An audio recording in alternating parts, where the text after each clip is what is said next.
Welcome back guys to my channel Nutty Grains. In this video I'll share the recipe for watermelon cookies because they look like tiny watermelon slices, now don't they? These cookies have always been a super hit amongst kids. So guys, if you haven't still subscribed to my channel, please do and check out my other amazing recipes. Take a medium-sized bowl, add 1.5 cups of gluten-free all-purpose flour. Link for the flour mix is above. Half teaspoon baking soda, a pinch of salt. Mix it all well. If you would be using salted butter for these cookies, then you don't need to add salt to the dry mix. Now in a separate bowl, add half cup unsalted butter, which is about 100 grams, half cup powdered sugar and whisk it until it's creamy, smooth and fluffy. There are a few replacements here that you can do. You can replace unsalted butter for the same quantity with salted butter or coconut oil for the same quantity to make it lactose friendly. And for powdered sugar, you can powder the granulated sugar in your grinder jar. Add 1 egg, half teaspoon vanilla extract. Mix it until all is well combined.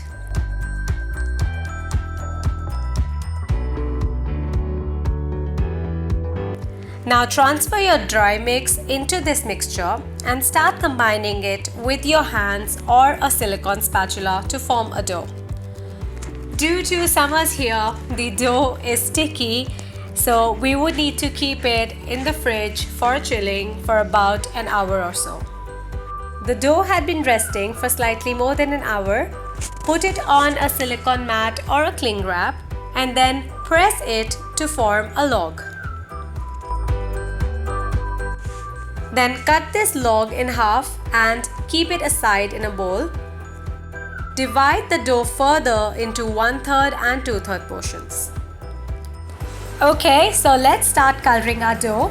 We'll begin with the half portion of the dough that we had kept aside. I'm using 1/8 teaspoon of Wilton gel red color. Only gel or powder colors to be used. Start mixing the color into the dough until it is evenly distributed, which means there are no white patches or no difference in shades. The entire dough should be of one single color. Then shape the dough into a log again and wrap it in a cling wrap. Then clean your hands before moving on to color the other dough. Take 1/8 teaspoon or less of green gel color and mix it into the 2/3 portion of the dough that we had set aside, just like we did with the red color dough. Once it's done, transfer this green dough onto a cling wrap, form a ball and then press it flat with your palm. Then put another cling wrap on top and start rolling it out thin into a rectangular shape. Now since we'll be wrapping this dough around the red colored dough log, the rectangle should be big enough that it completely covers the red log. So now the green part is ready. Keep it aside and repeat the same for the white dough. Okay, so we have all the three doughs ready. Let's start by wrapping the white dough around the red dough log so it completely covers the red portion even from the sides.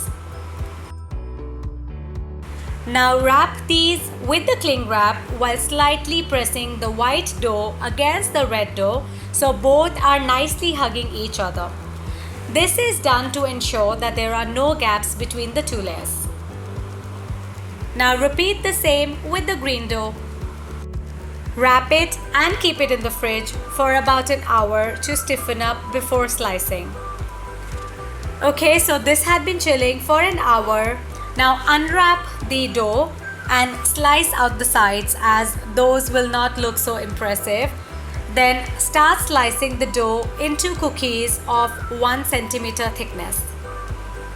Slice the cookies further into half and start transferring them to a parchment lined cookie sheet.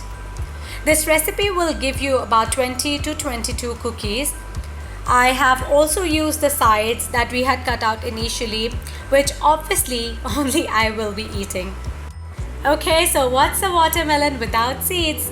So I'm using dark chocolate chips as seeds by pressing the pointed side into the cookies. Once done, due to the hot weather, we need to keep them in the fridge for about 30 minutes before baking, and then keep these for baking in a preheated oven at 180 degrees Celsius for about 20 to 30 minutes.